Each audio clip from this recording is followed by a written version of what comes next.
Welcome to Ouch. Was that a ghost? This podcast may contain graphic material, which some listeners may find disturbing. Listener discretion is advised. Help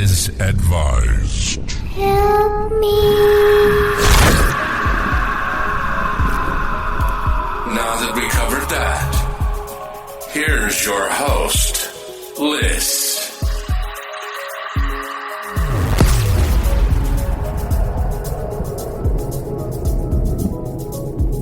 Welcome back to Ouch Was That a Ghost with Liz. And today I have the amazing Joe from FilmJoe podcast joining me again. Hi, everyone. Well, thank you for that amazing intro. Thank you. No, it's great to be back as always. Yeah, and thanks to you covering The Terrifier, my son's making me watch that tonight. Ooh. I heard it makes people vomit in the theaters. Oh, man. Well, I'm so jealous because this is your first time. I wish it were my first time. I've seen these Terrifier 1 and 2 quite a few times already.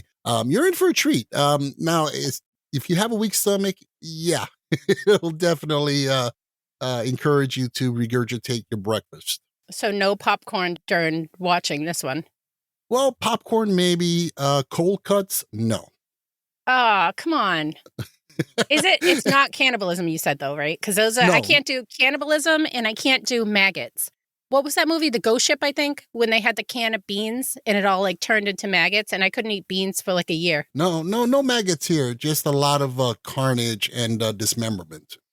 You know, what I love about it is that, I mean, again, if you haven't seen it, you're in for a treat, especially if you're a fan of the practical special effects, which is something almost of a lost art. And the majority, I say the bulk, maybe 98, 99% of this is all practical effects. I'm really stupid. What does that mean? Well, versus computer-generated images, CGI. Oh, okay. Yeah. Okay. And it's all foam, latex, rubber, and fake blood, and all that good, glorious stuff. Ketchup packets taped to people's faces.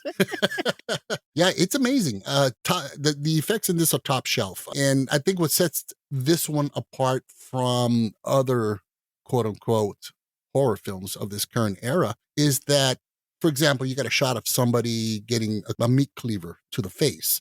So you got the cleaver coming down, it's just about to hit the face, and all you hear is a crack as you get the camera hitting another angle. So you kind of go away from it. You know what I mean? Mm-hmm. Here, no, the camera lets you witness the whole horrific experience. And it's fantastic. Okay. You're sitting there like, I don't know if that exactly is my... You're so enthusiastic about these hatchets to the head. Oh, God, you know what? I fucking love this stuff. I mean, on film, of course. I'm not some raging psychotic that, No, I mean, I just love the artistry of practical, physical special effects. And, I'm not a hater 100% of CGI, but I don't love it either. I think it should be used to augment films, and especially in certain aspects, but not take over and just do. It's almost a lazy approach to special effects in film. Yeah, and it just kind of turns me off overall. I mean, I was recently speaking to this really awesome podcaster, Sean O'Connor, over at Sinful Cuts, and we were discussing CGI versus special effects, and he came up with a great quote that he heard somewhere, which is, CGI looks real, but feels fake. Real, like practical effects, look fake, but feel real. And I think that was the essence of, say, some of the glorious horror films of the 1980s. It still holds true. It really does. But yeah, enough of, me ranting on about this fantastic film, Terrifier 3, which you definitely got to let me know what you thought, because you're going to watch the first two, you said, right? Yeah, well, at least the first one, and then we'll go from there. We'll see. No. You got to do the whole experience. You got to go for it. You just watch both of them. You'll love them. We'll see. I mean, on a scale of 1 to 10, how squeamish are you? It's really only cannibalism gets me. And if it's like you're eating something and it turns into bugs as you're eating it, those are the two things in films that I'm like, oh. Like, because I can't imagine when they were, again, with that bean scene, they were eating like half of the can of beans and it all turned into maggots, just thinking of swallowing bugs. Then you're fine. You have nothing to worry about. Okay. You still sound kind of doubtful, but no, there's none of that in here. In fact, that kind of reminds me of a film back in the 80s, which could be considered the first ever found footage horror film. It's a film called Cannibal Holocaust. Now, if you have not heard of it or seen it, this is, for you specifically, not your film. It's about a documentary film crew that goes to this uncharted island with, the natives, and they're like, they know nothing about modern technology, the modern world. And basically they become, they get invited to lunch as the main course. And, they're being hunted down and killed and eaten. And it's pretty goddamn horrific. I can't even watch it. It's too much. Why would they make that? That's such an 80s, 90s thing 80s, not even 90s. I remember bringing my little brother to Blockbuster Videos, and he went to go rent, I forget what it was, Power Rangers or something, but he swapped out the VHS for this horrible movie I walked into that he was watching with his friend. It was, I can't remember the name of it, but they had a monkey in the middle of the table and they had his skull open and they were eating his brains. Oh, The Faces of Death. Yes. Why is this even in a movie store? And why would anybody want to watch this? Yeah, there was actually like 3 or 4 of those. And why? They're horrible. I saw the first one because, I remember when it became all the rage. Everybody was talking about it. And I'm like, okay, so. I was going to say, who's the audience? But it's you. It was me. I'm guilty as but you know what? It was even too much for me. I was maybe 15, 16, and I was the resident movie expert in the house. So they would always turn to me, hey, what do you want? What should we watch? I want to watch a horror movie or I want to watch action. So they would ask me and I would point them in the right direction. So I had heard about Faces of Death and I told them, well, this one, it's a lot of buzz behind it. It's pretty horrible. We were, I'd have to say, 10 minutes in and we had to shut it off. It was just too much. Because it's tries to pass itself off as a documentary, looking at death and, analyzing, coming face to face with death and our own mortality. No, it was just a cheap piece of shit exploitation film to show gory stuff. And that's all it was. So it was garbage. And they claimed it was real, but obviously it's not because legally, I think internationally, you are not allowed to portray or show actual death or somebody being killed. That's called a snuff film. So yeah, that definitely, not my thing. Mm-hmm. And that does have some cannibalism in it as well. So I only saw the 2 seconds before I ran in and shut it off and brought it back to Blockbuster. I don't even think I ever wound it. I think I paid the fee. Yep, you I'm that old. Them. Yeah. I like good horror, but it's got to have some sort of substance to it. It has to have something like the Terrifier films, as I was discussing with Daisy on the most recent episode, is that Terrifier, without the character of Art the Clown, and you'll find out, when you watch, especially the first one, he's a great character. He, doesn't speak. He's a mime clown that kills people and really well performed and will make you laugh, actually. Without that, oh, look, he decapitated that poor woman. Right? Mimes creep a lot of people out. Clowns do. So, I guess they got their target audience that would want to watch it. Yeah, absolutely. And, but without that element, these movies would be just garbage. There's nothing to them. And so it's really worth a watch. So, I hope you enjoy it and good luck. Thanks. Good luck. Yeah, but I am so excited. Thank you for coming on and telling this story. I didn't look into it at all. I know you said Taured and time slips. Yeah. Time slips are, but I know nothing about Taured at all. It's the man from Taured. And it's a really cool story that, a lot of people led a lot of people to speculate on parallel universes, time travel, or things along that nature. And so this case, supposedly, it occurred back in 1954. And a man arrives at the Haneda Airport in Tokyo, Japan on a business trip. Normal day, nothing new, just no big deal, the average day, right? Mm-hmm. So when he's asked to show his passport to the officials, they took a look at the passport. It looked like a normal passport. Nothing extraordinary about it. When they looked at the country of origin, it said Taured. And so they were kind of puzzled because this country doesn't exist. So what do they have there? A time traveler? Interdimensional being? A grifter trying to sneak into the country illegally? What the hell do they have? That's what the story is basically about. Was there ever a Taured? Oh, that was never a town. We'll see. We'll get there. Okay. All right. So it was July of 1954, and this average-looking dude, he walks into the airport, and, he claims he's on a business trip, one that he made on several occasions. And so to him, it was a normal thing. And so he hands over his passport. So they look at it, and, it's kind of like, whoa, what's going on here? Again, the passport looked normal, legit, except for the detail of the country of origin, which was Taured. So this does not exist. It doesn't exist anywhere on Earth. Mm-hmm. They confront him. They're like, sir, what is this? This country doesn't exist. And he insists. He goes, no, Taured exists. It has existed for at least, 1,000 years. And so they took him in for questioning in the back room, the infamous airport back room.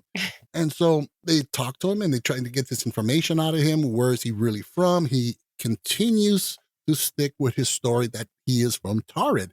So they're like, okay, fine. You're from Taured? Here's a map. Where is it? And a puzzled look comes across his face as he's trying to find his country. And so finally he goes, well, it should be right here. And he's pointing between the countries of France and Spain. It should be there. Like, well, obviously it's not because it doesn't exist, buddy. So they held on to him for a while. And kept asking him, pressing him. And allegedly, he even produced currency from the country, an ID with the name of the country on it, even the name of the company he worked for. And all of this, obviously, it didn't check out. So being that this is a potentially illegal or suspicious, suspicious nature and illegal, the man, after vigorous questioning, they put him into custody in the nearest hotel. With 2 guards placed right outside of his door. So they're going to, hold him overnight, bring in some more authorities, higher ups, and further the questioning because, this could be a national threat. They don't know what the hell is going on. I wonder what their actual protocols were back then in the 50s. Yeah. I mean, I don't think they were as stringent, obviously, as they are now post 9/11. Oh. Yeah. But I'm sure, something outrageous like that would have definitely raised their flags and, so they held him. So they leave him in the room, 2 guards outside. The next day, they arrive. They open the door, look for him. The guy's gone. He vanished. His suitcase, his clothing, himself. I know what you're thinking. The guy could have, jumped out the window. Yeah. Or something. There were several floors up, no balcony, and no fire escape. And the guards never left their post all night. And there's no ceiling things that he could have gotten in or vents? Nothing. They went on ahead and combed the entire hotel. They interviewed everybody in the hotel. And their conclusion, this guy just simply vanished into thin air. So what happened? That's the question. So this story has been floating around for the last, 1960, going for 54, 50, my math sucks, but a long time. I tell stories, I write stuff, I talk about 2 + 2, long time. A long time. I talk about movies, I know about who produced what, but ask me what 2 + 2 is, and I'm a virtual idiot. So, what are we talking about here? Could have been an interdimensional traveler, or accidentally he slipped through a dimension, a time traveler or something. Now, did law enforcement hold on to any of the currency or IDs or passports or anything? Apparently not. According to the story, none of that is mentioned, but, wants to assume maybe they just packed it up and put it in the room with him. This is where it gets a little iffy and kind of sketchy. If you do research online, you do find pictures of his passport and when he's taken into custody. But beyond that, it's kind of foggy. So the question of a parallel universe. Could this have been proof of a parallel universe? That, are you familiar with the CERN experiment back in 2012? I am. I covered that on it wasn't doppelgangers. It was the Mandela effect. I think I talked about the CERN machine and stuff. I didn't think that was real. Oh, yeah, it actually happened. I saw it on like TikTok and then I went down this rabbit hole and I was like, oh my gosh, this is a real thing. It sounds like it's from The Flash. Yeah, and this occurred back in 2012, the Hadron Collider, and creating the God particle and all this stuff. And I don't know if you remember, there was all this talk about this is going to end all. I mean, you got this Hadron Collider doing this shit in 2012. Combine that with the Incas saying we're all going to go poof in 2012 was just too coincidental. And so there is a theory out there that does say that the world did end in 2012, and that what happened was this pulled us into a parallel universe, our consciousness and ourselves into the parallel world. Now, if you've seen a lot of these parallel universe movies or TV shows where they pop into like another Earth, you got some crazy scenarios like, okay, we didn't win World War II and the Nazis now run the United States and so forth, some extreme differences. So why such subtle differences? Well, again, I'm not a scientist. I'm not an astrophysicist, nothing close to it. But when it comes to parallel universes, they're lined up one next to another. So the one next to the current, like we're here in the, Earth 2, let's call it, it's so close to us, it's going to be very similar. Now, Earth 3 is going to be a little similar to Earth 2. But now you got a little bit more difference between Earth 3 and Earth 1, and you just go down the road. So by the time you get to Earth 12, it's a hugely different world than Earth 1, according to these theories. So this Hadron Collider in 2012, when they did the experiment, the thing is that it sucked us in, the world did end, it exploded, and we just transferred over to Earth 2. And that's where you get the Mandela effect. I mean, you go, oh, wow, did the monkey in, Curious George, did he have a tail? And Bernstein bears, Yeah. How do you spell that? I hate that Bernstein Bear one because who remembers how to spell it 5 years old? Like, oh my gosh, I misspelled this. Right. I mean, yeah, I'm an adult now. I still have problems with I before E except after C or C after... Words like neighbor and way. Right, exactly. But I do remember Ed McMahon coming with the check. Yeah. Now, I kind of attribute the Mandela effect to what we remember it as. And based on, it's like, you see, like, okay, let's go with Queen. We are the champions. We could have seen a live performance where at the end of the song, he says, of the world. Mm-hmm. But that's not on the record. So you associate, you kind of make that connection that, no, the song says that at the end. Oh, maybe you heard somebody sing it this way and you make that connection. Yeah, that's what, but I think that plus like social reinforcement by other people saying it over and over again, it kind of morphs your memory. Right. Yeah. I mean, you hear it once, you don't believe it. Hear it twice. Well, hear 20 times, it must be the truth. Yeah. And so there's that aspect of it, but who knows? That's one of the theories that we did go kapoof and we're living on Earth 2. And so because of that, I mean, there could be certain shifts in, I don't know, some, fill in the blank of something scientific-y, where somebody will actually slip through and then slip back in. I mean, you get the whole ufology, one of the theories of UFOs and aliens is that they are not from another planet, but they are from a different parallel existence or parallel dimension, and they slip back and forth. I've heard that ghosts might be that too. Oh, I love that one, where ghosts could pretty much be live people from another era, and they're, we hear them and we think, oh, they're ghosts, or they hear us and they're going, oh, it's ghosts. I mean, who knows? You could have been part of an episode of Ghost Hunters, in that parallel universe. I love that theory. Right? And, you can have some ghost hunter going, oh, wait, I have an EVP. It said, ouch, was that a ghost? That's awesome. Yeah. So now let's get into the truth of this urban legend of the man from Taured. So the truth actually is that something did occur very similar to this But it wasn't 1954, it was 1960. And it did occur in Japan. But as the story was passed on, I mean, I guess it became a game of telephone and became more fantastical. Yeah. Keep in mind, this was probably not a huge media story. So people kind of, oh yeah, there was this guy who showed up. He said it was from Taured. That country doesn't exist. He must have been something. Oh, this is fantastical. And people fill in the blanks with what they think they've heard. And, so it snowballs into what we just talked about. But the man from Taured was actually just a man named John Allen Zegras. He was a con man. He was a grifter. Aw. He traveled the world. That's depressing. Like, oh, really? There is no Santa? Really? So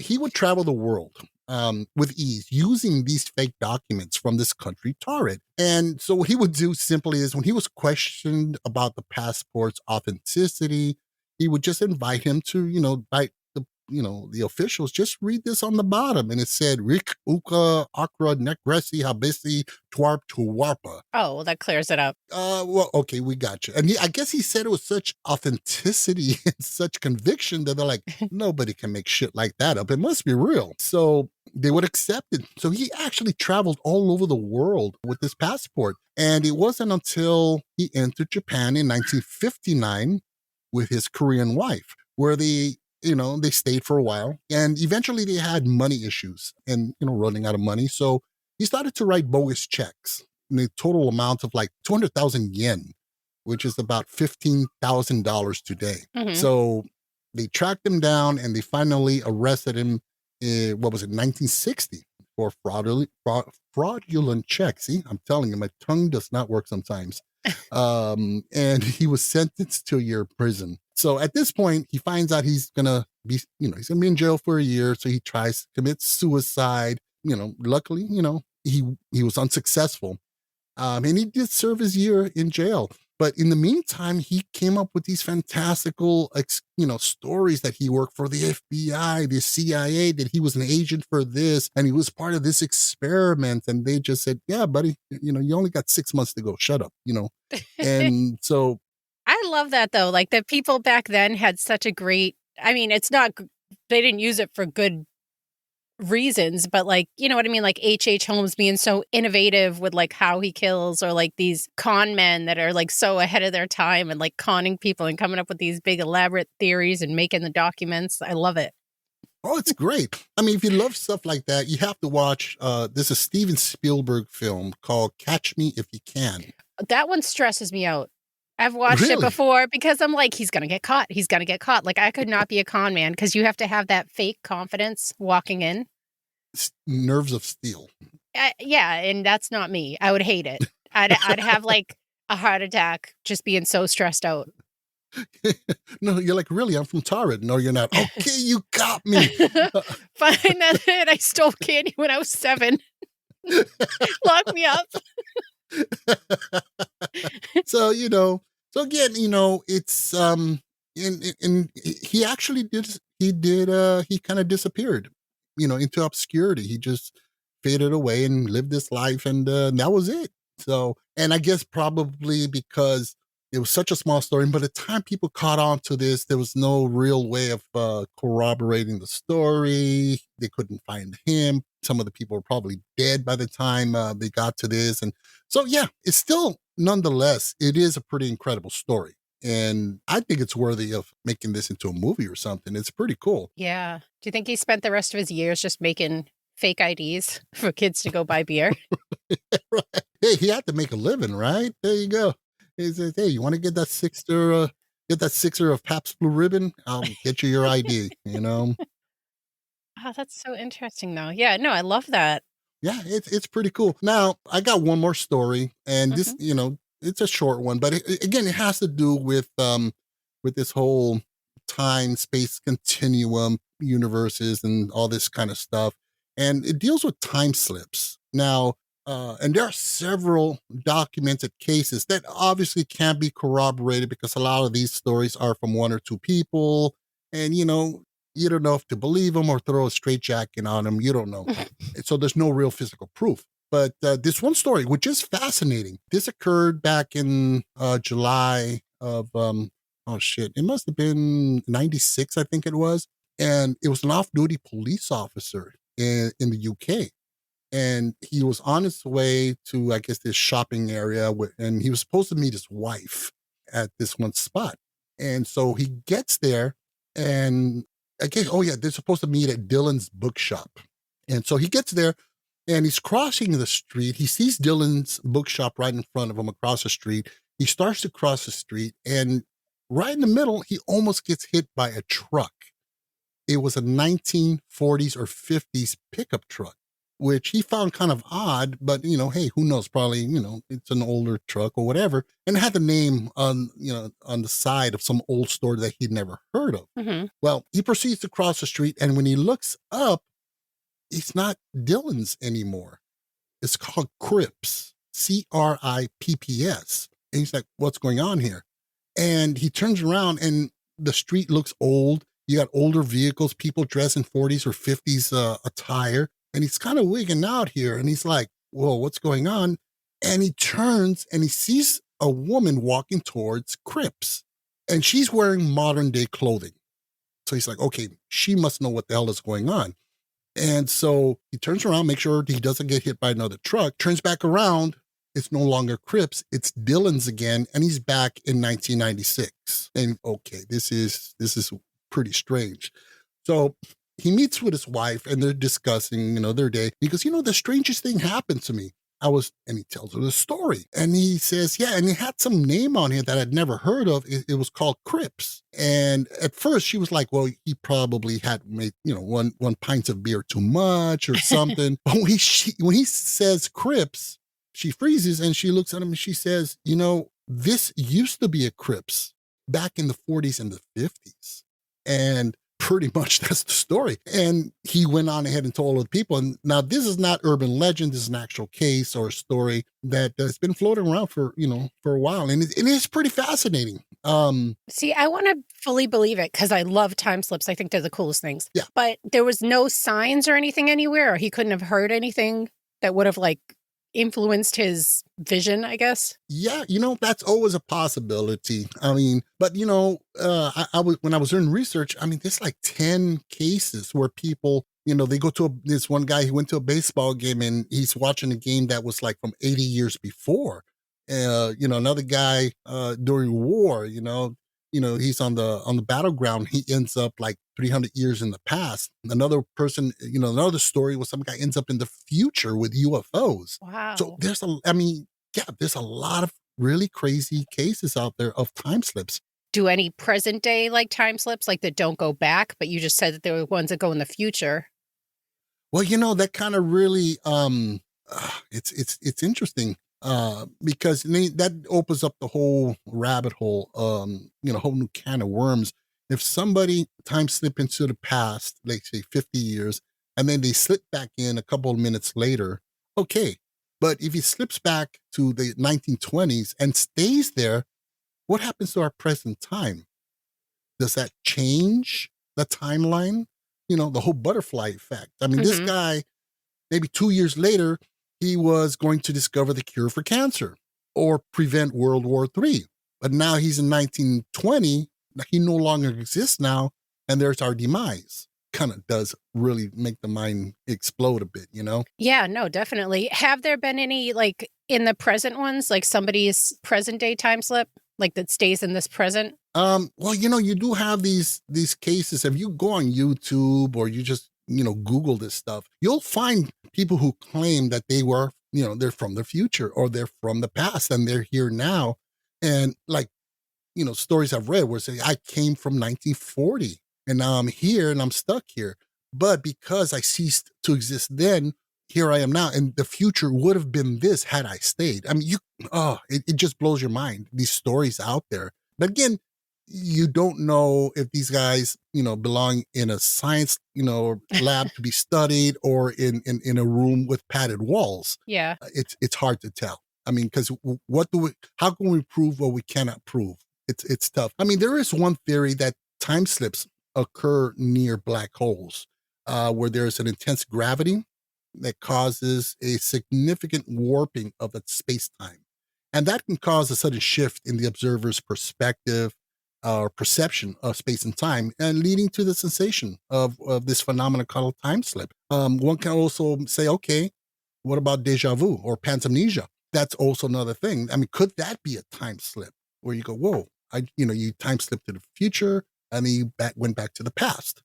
And then when you get to that future, you're like, whoa, didn't I experience this before? Yeah, isn't deja vu so weird? It's like I go through periods where I get it a lot and then I won't get it for years. Yeah. I mean, there must be, if it is a paranormal thing that is real, let's just put that, let's just say if it is, could it be that is triggered by something within your vicinity, a ghost or something, or an alien, or I don't know, somebody sprayed a certain perfume in the air that triggers it, and you time warp. I mean, it offsets time, or we just happen to be flying by a black hole. See, I'm so boring because I go right to like the skeptical part. Like, is there like an environmental trigger, like you said, a smell or something you see or hear that brings you back to that moment, like a memory more? But I would love it to be like a paranormal thing. Right. Well, it's not a boring thing. I mean, because it's a very practical approach. I mean, it's always good to question. We can't, run around this world going, yes, that's real. I mean, yes, that's real too. I mean, where would we be as a civilization had we not gotten past that and, gotten to science to answer some of these questions? I mean, lightning was supposed to be the hand of Zeus. We'd be going, oh, there's Zeus again. No, we know what it is. I'm not going to explain that one, but I know it's science. But it is fascinating. I mean, I love that stuff. I mean, we all want to believe. We should never stop wanting to believe. We need to ground ourselves in reality and ask ourselves, what could it be? Could it be this? I mean, I'm a UFO fanatic and I want to believe. And I have a strong suspicion that it is real. But I'm also going to sit there and go, yeah, but a lot of these sightings could easily have been experimental aircraft that the United States government is working on. Or it could have just been something normal, like an air balloon or a satellite that we misinterpret as a spaceship, Mm-hmm. Or you see an alien, you go, you don't just sit there and go, oh, it's an alien. It could just be your ugly cousin Ross, who just happened to swing by. I love that you said about the time slip and aliens, though. Yeah. That's a fun one. Oh, definitely. And I'm sure that can definitely be tied in together as well with a lot of, could they be causing these time slips? Could they be causing these interparallel dimension crossovers? Yeah, your head will just spin like The Exorcist, just thinking about this stuff, all the time. It's so weird, though. It either goes from like really old garb, like old clothing that people see, or aliens in the future, but you never hear of like, a 1990s ghost being seen or, you know what I mean? It's like nothing super recent. You know what? That's interesting, actually. I've never really thought about that. I mean, a lot of times, I saw a ghost and he was wearing a top hat and coat and tail. You're right. Yeah, but nobody has pegged pants. Right, exactly. He was wearing ripped jeans and Jabots. an OP t-shirt and Vans. He must be from the 80s. Yeah. Oh, it's Spicoli from Fast Times at Ridgemont High. Oh, God. That's true. That's true. I guess, you know what? It's not as incredible and fantastic and mind-blowing. It's not as dramatic, I guess. So Yeah. So basically that's what I got for you. Oh, I love it. That was amazing. Now I got to go online and look up the Taured. You said there's pictures of the passports and the photo of the guy. Yeah. They have his photo, I guess when they're taking him in and so forth. But yeah, it is a fun story. I mean, and you know what? We just talked about UFOs, ghosts, time slips and so forth. Let's keep that Man from Taured story in mind because we were all ready to believe it. When I first read it, I was like, oh, holy shit, this is incredible. Why don't we know more about this story? Because it wasn't real. Faker. Got us all excited for nothing. That's what I love to do. Let you go, well, hey. And nope, it's not. Yeah, but thank you so much for coming on and enlightening me on all this stuff. I love it. Well, thank you so much for having me on. It's always a lot of fun to be on your show. And, we love having you on the FilmJoe podcast on as well, which you will be a guest very soon. Yeah, I'm on the second movie. I'm about halfway through and I forgot how bad it was. So I have to force myself to finish it. Which one was it? Refresh my memory. It was the Reality Bites. Oh, is it that bad? It's so much worse than I remember it. I'm about halfway through and then I stopped. I'm like, I need a break. So I'll sit back down and try to finish it. But Clueless is just as awesome as I remember it. So okay, all right, cool. Yeah, I'm gonna probably sit down and watch those tonight. So yeah, again, look forward to having you on the FilmJoe podcast, and thank you so much for having me on your show. Again, it's always a pleasure and always a lot of fun. Yeah, thank you for coming on, and everybody go check out FilmJoe podcast on, go ahead, all your thing. It is on Spotify, iHeartRadio, Audible, Boomplay.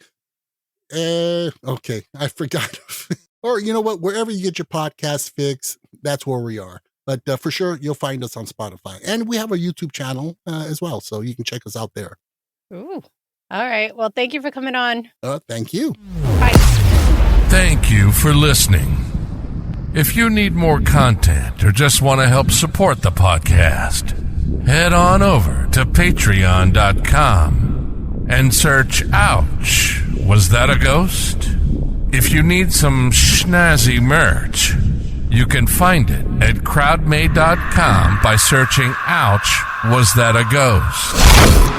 If you have a story you'd like to share, you can email it to ouchwasthataghost@yahoo.com. You can also find us on Facebook and all the other social media platforms under Ouch, Was That a Ghost? Help me. All links can also be found on ouchwasthataghost.com.